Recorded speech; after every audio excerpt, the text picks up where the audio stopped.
পক্ষৰ পৰা সংস্থাপন দিয়ক ইনকলাব জিন্দাবাদ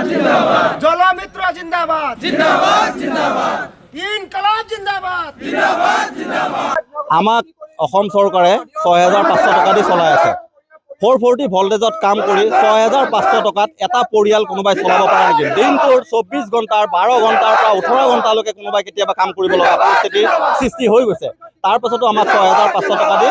আমাৰ পৰিয়াল চলাবলৈ চৰকাৰে আমাক জলমিত্ৰ হিচাপে উলিয়াই দিছে আমাক অসম চৰকাৰৰ অধীনৰ ন্যূনতম শ্ৰমিক ভাত্তা প্ৰদান কৰিব লাগে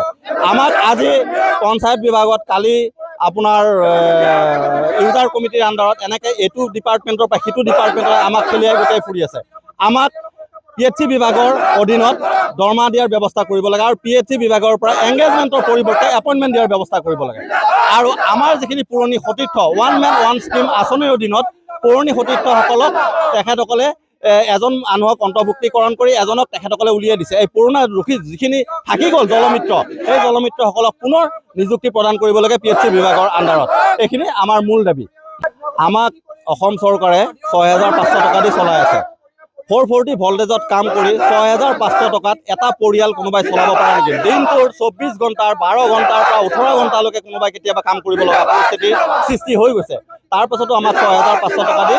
আমাৰ পৰিয়াল চলাবলৈ চৰকাৰে আমাক জলমিত্ৰ হিচাপে উলিয়াই দিছে আমাক অসম চৰকাৰৰ অধীনৰ ন্যূনতম শ্ৰমিক ভাত্তা প্ৰদান কৰিব লাগে আমাক আজি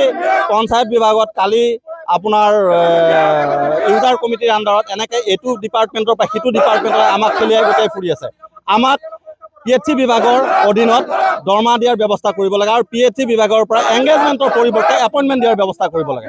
আৰু আমাৰ যিখিনি পুৰণি সতীৰ্থ ওৱান মেন ওৱান স্কিম আঁচনিৰ অধীনত পুৰণি সতীৰ্থসকলক তেখেতসকলে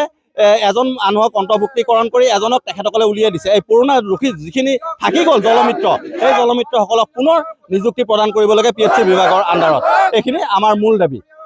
আমাক অসম চৰকাৰে ৬৫০০ টকা দি চলাই আছে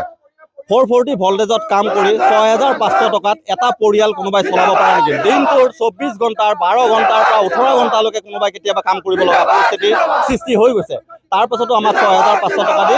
আমাৰ পৰিয়াল চলাবলৈ চৰকাৰে আমাক জলমিত্ৰ হিচাপে উলিয়াই দিছে আমাক অসম চৰকাৰৰ অধীনৰ ন্যূনতম শ্ৰমিক ভাত্তা প্ৰদান কৰিব লাগে আমাক আজি পঞ্চায়ত বিভাগত কালি আপোনাৰ